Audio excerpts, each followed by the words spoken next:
Dear Excellencies, dear colleagues, dear friends, thank you for joining us today. It's an honor to welcome you to this important event here in the European Parliament. Today, we confront a deeply uncomfortable truth that European taxpayers' money, our constituents' money, is being used to fund organizations that reject the very values this union claims to defend. Earlier this year, France, Austria, and the Netherlands issued a joint non-paper urging stricter conditionality in EU funding, calling for an end to subsidies for entities that undermine our shared principles. Though the paper did not name names, its relevance is unmistakable. The report we present here today, Unmasking the Muslim Brotherhood, Islamophobia, and the EU. This report does name names. It reveals in forensic detail how the Muslim Brotherhood, an Islamist movement with totalitarian goals, has embedded itself in the European landscape through a sprawling network of NGOs, student groups, religious institutions, and lobbying platforms. This is not speculations. This is not ideology. This is evidence.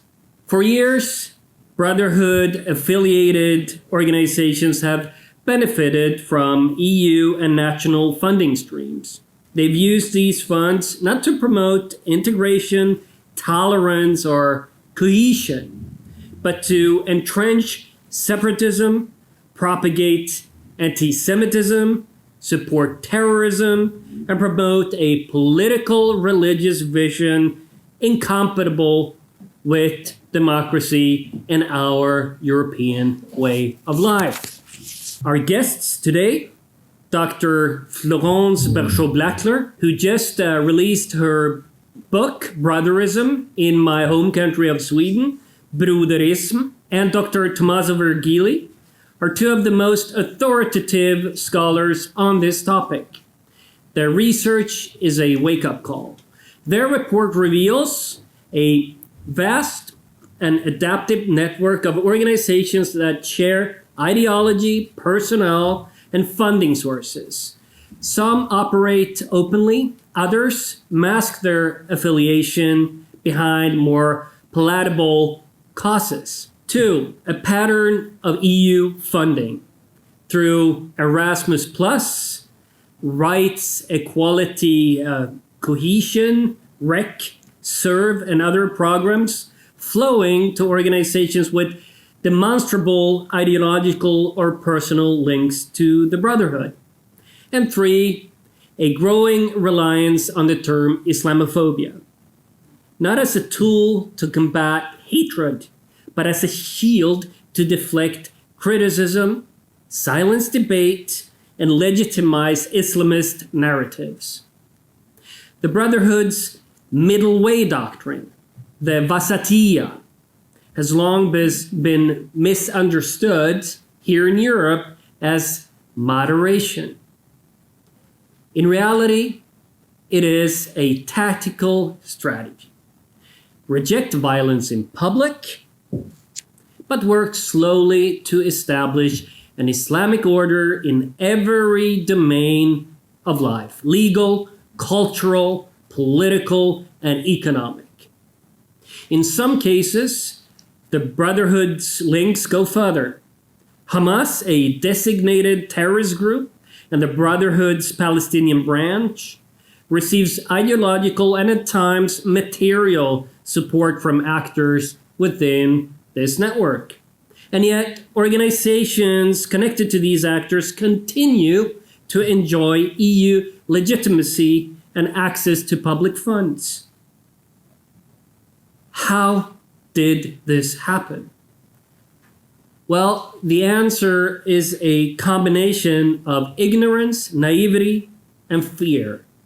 Fear of being accused of racism or Islamophobia has paralyzed decision makers. In this climate, Brotherhood-linked groups have played the system masterfully, mirroring the language of inclusion, anti-discrimination, dialogue, and so on. You know all the buzzwords, while pursuing the exact opposite. This cannot continue. Taxpayer money should never ever be used to legitimize those who oppose European values. And this report is not just an expose, it's a roadmap. It offers clear, practical recommendations to plug the legal and procedural loopholes that allow Islamist actors to exploit our institutions. Let me now give the floor to our distinguished authors whose work we are proud to share. Dr. Bergeau-Blackler, Dr. Virgili, the floor is yours.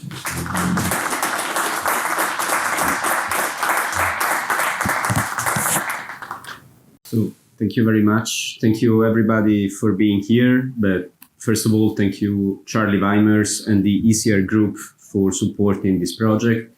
This is actually the second report that we publish in cooperation. The previous one was a few years ago with Paul Stott. And we are very happy, Florence and I, to be here today to present this updated report where we are trying indeed to evidence what Charlie was saying right now. So the European Union is currently funding and legitimizing, because it's not only about funding, but it's also political legitimization, a transnational and illiberal ideology that we call brotherism. And Florence is the first that started talking about frérisme in French. That is a system, an ideological system that is actively seeking to undermine European values, such as individual liberty, freedom of expression, freedom of religion, gender equality, and so on. Now, this is not only a theoretical or academic issue. It's a concrete problem that affects the rule of law, social coexistence, and public security in our countries. And indeed, it is recognized as such. Charlie was mentioning this non-paper by the Netherlands, France, and Austria, which follows other initiatives from member states that are starting slowly to acknowledge the threat posed by Islamism, but too slowly, I would say. So in this report, we are trying to make it clear why brotherism is a problem. And let me start with a key concept that I'm happy to repeat again and again. The Brotherhood, the Muslim Brotherhood as such, exists. It's an organization which has its presence in many countries. Hamas, indeed, is the Palestinian branch of the Muslim Brotherhood. The Brotherhood as such exists also in Europe, notably in the UK. Its members, sworn members, are here among us, not in this room, I hope, but why not, even here. But this is just the tip of the iceberg. So if we are looking at the Muslim Brotherhood, yesterday I was seeing that Texas, for instance, has banned the Muslim Brotherhood. But what was most important yesterday about Texas is that they were banning Cairo, which is the concrete epiphenomenon of the Brotherhood in that context. Because the Muslim Brotherhood is now a franchised enterprise. Think about Inditex, Zara, and Massimo Dutti, if you want. You cannot think of finding the Brotherhood with a patent and a clear logo here at the European Parliament, for instance. So what is this system of brotherism about? We could call it a multi-layer enterprise coalesced around a common ideology and a plan of action. The plan of action aims at the Islamization of society, a slow Islamization of society. The agents of this Islamization often are not visible.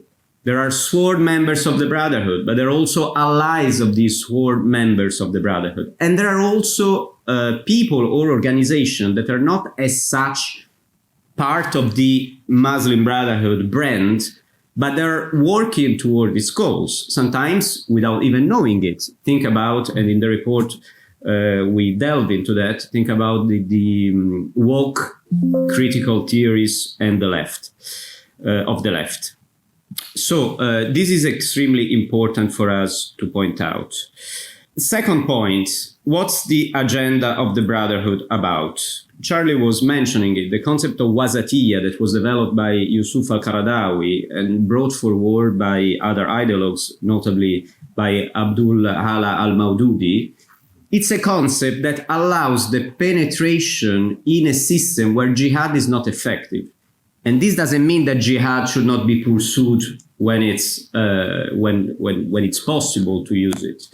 Again, if you think about Hamas and 7 October, the International Union of Muslim Scholars, along with other members and organizations related to the Muslim Brotherhood, have celebrated 7 October and have repeatedly called Hamas a liberation movement. So when it's profitable, violence is perfectly fine in the system of the Brotherhood. But the problem is that in Europe it's not so easy to use violence to achieve the goals. So what's the best means to do it? Wasatiyya, this so-called moderation that al-Qaradawi was trying to conceptualize between the extreme fanaticism of jihadists and between, on the other hand, the secular system, which is the system that we cherish. Europe thus become the land of dawah. The predication, proselytism, is not necessarily the land of jihad, or is not the land of jihad at this precise stage. It's a matter of stealth penetration inside the system to change it from within. And how can the system be changed? Well, it's a matter of tactic, and sometimes tactic is also a matter of style. For instance, if you say that someone who offends Allah must be killed or sent to prison, you might be expelled if you're not a European citizen, or sent to prison yourself. But if you say that a racist, fascist, colonialist promoter of Islamophobia should be sent to prison, well, the discourse changes. You might meet the support of many liberal activists and even lawmakers. Similarly, if you say that men have a degree of superiority over women, citing the Quran, by the way, and that men must force women to wear the hijab, well, you might still encounter someone who praises what you are saying, but you might also end up under the scrutiny of security services. But on the contrary, if you say that the hijab is a symbol of women's agency through which they fight intersectional discrimination, well, you might end up with a rich grant from the European Commission. Muslim brothers master both types of language, and they know where to use the appropriate kind of language in the given situations. And here we come to the core of our discourse. So the EU funding and legitimization of brotherism. Let me give you a couple of examples. The first one is Islamic Relief. You know, Islamic Relief, an transnational humanitarian organization that got more than 40 million from the EU between 2007 and 2020. What is Islamic Relief? Is a humanitarian benefactor or an extremist organization? Well, for the EU, at least until now, has been a benefactor, humanitarian enterprise, because otherwise they wouldn't get 40 million. And I'm sure they appear as a perfectly fine humanitarian organization in the bid that they have submitted to get this 40 million. But maybe if we instead look at the scandals of anti-Semitism that have forced the entire board of Islamic Relief Worldwide to resign, if we look at their proximity with Hamas that led banks to close Islamic Relief accounts, led states to stop funding Islamic Relief, then maybe the story changes. And then we might say that the Islamic Relief is an extremist organization. So how come that is still getting money under Erasmus Plus and is still listed as a certified humanitarian partner of DG ECHO? Another example, very famous one, Femiso. Femiso is an innocent youth organization that promotes the rights of youth minorities. Or is it the pantheon of the MB aristocracy, the Muslim Brotherhood aristocracy? Everyone who is somebody inside the Muslim Brotherhood has had top positions within Femiso, starting with the founder Ibrahim El-Zayat and his comrade Galebi Mat. Two people, by the way, that Ikhwan Web, the official website of the Brotherhood itself, designed as representative of the Muslim Brotherhood in Europe. So how come, again, that the Commission keeps financing Femiso and keeps legitimizing Femiso, inviting it to youth events? We had a commissioner last year that proudly tweeted about her meeting with Femiso. It's something that should require an explanation. That could make so many examples. ENAR, European Forum of Muslim Women, the Collectif contre l'Islamophobia in France that was dissolved in France because it was connected to the murder of Samuel Paty. The Collectif contre l'Islamophobia in Belgique, which is a sister organization. The Islamic Cultural Center of Valencia, Musulmans de France, European Muslim Union. So the list is long, I cannot name them all, to make clear that there is a pattern. The pattern is that the Commission finances certain organization or legitimizes certain organization. Then at some point, often as a consequence of PQs from members of parliament, including those who are here today, they admit that probably they did a mistake and these are not the best partners to work with. But then in many cases, they keep working with them. Or they lend money to implementing agencies that work with them. But this does not remove the duty of supervision of this house. It's true that sometimes this goes too far and some scandals erupt. You might remember the Islamophobia report published by SETA, a Turkish think tank close to AKP and directly to Erdogan's family. Its editors are very closely linked to the galaxy of the Muslim Brotherhood. Well, this report was funded at some point with EU money. It's interesting, by the way, when we speak of Islamophobia, and because this is the Islamophobia report, you know how many Muslims are smeared in this report? Or by the Bridge Initiative, for instance, led by Esposito at the Georgetown University. Muslims themselves are victims of attacks by these people because, and I quote the report, the Islamophobia report, it is irrelevant if the person that reproduces Islamophobic structures is himself or herself Muslim or not. So they say clearly, it's not about defending Muslim, it's about defending Islamism, it's about attacking whoever is against the system of Islamism. Another big scandal a few years ago, the hijab campaign that thanks to the effort of France was struck down.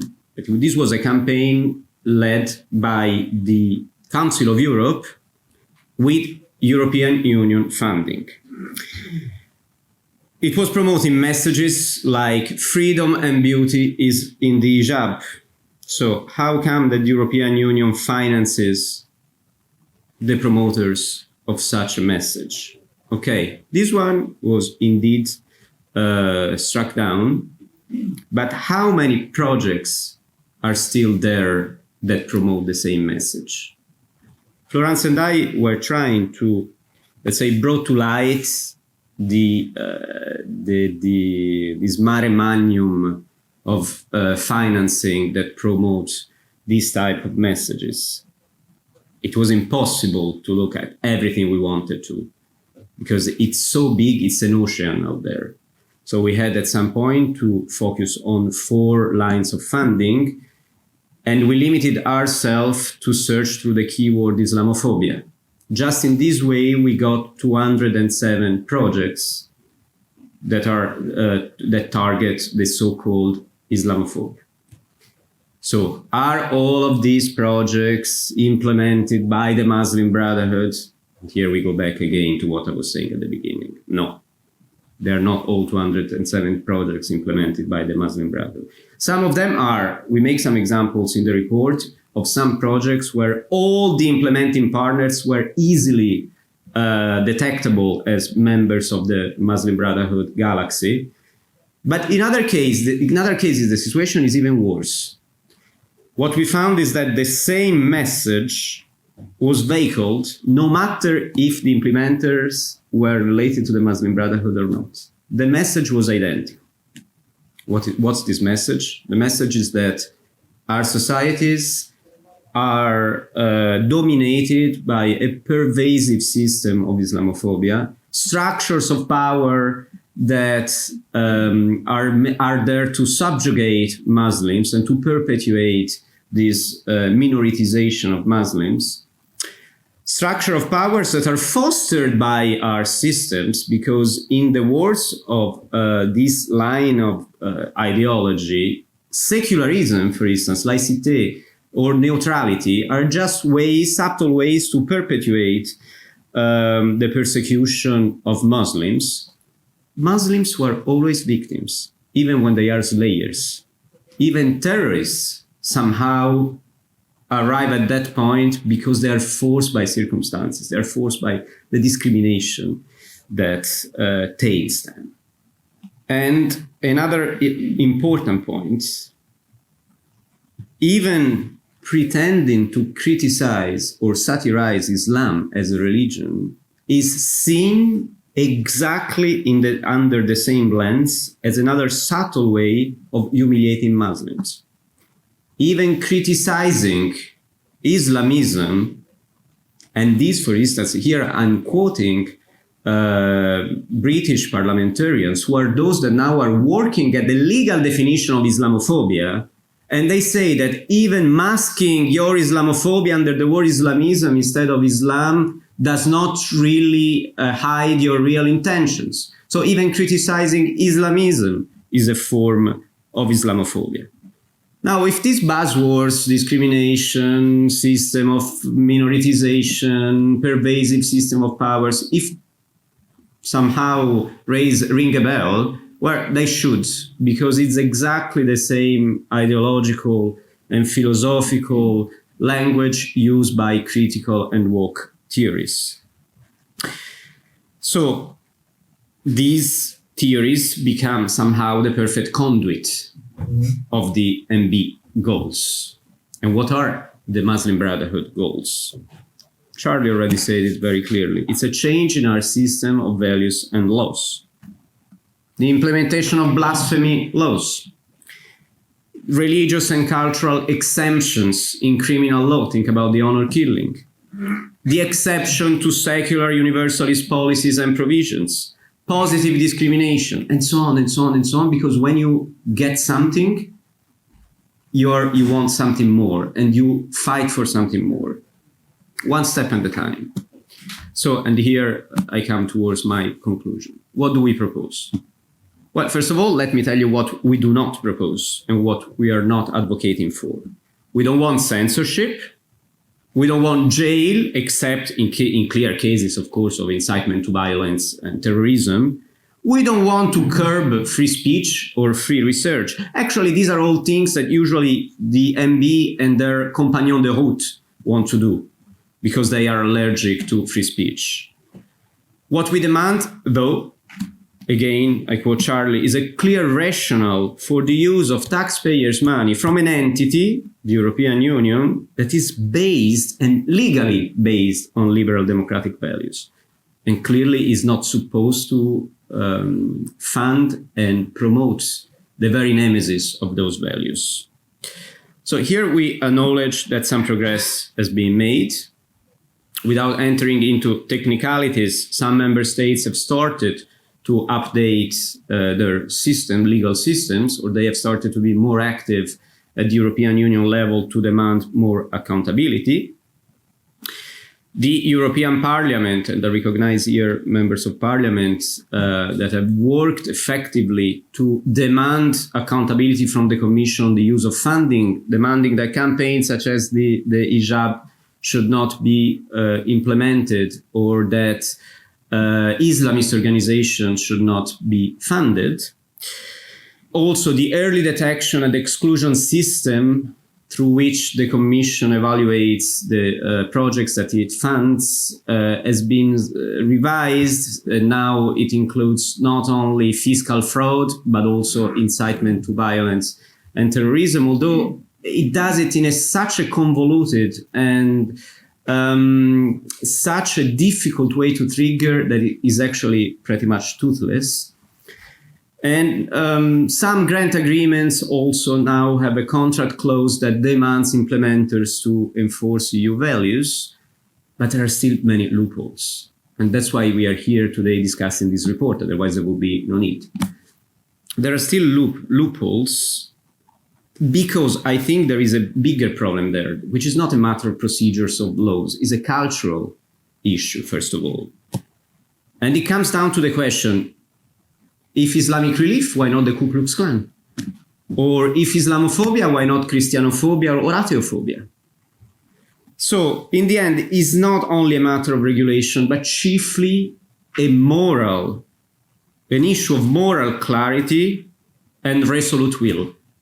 So if the EU, once and for all, doesn't start to think of Islamism and to look at Islamism as it does with neo-Nazis and other supremacists, homophobic, misogynistic, anti-Semitic, and totalitarian cults, because this is what Islamism is, then the EU is bound to perpetuate the same mistakes, and we will invite you again next year for another report. Thank you.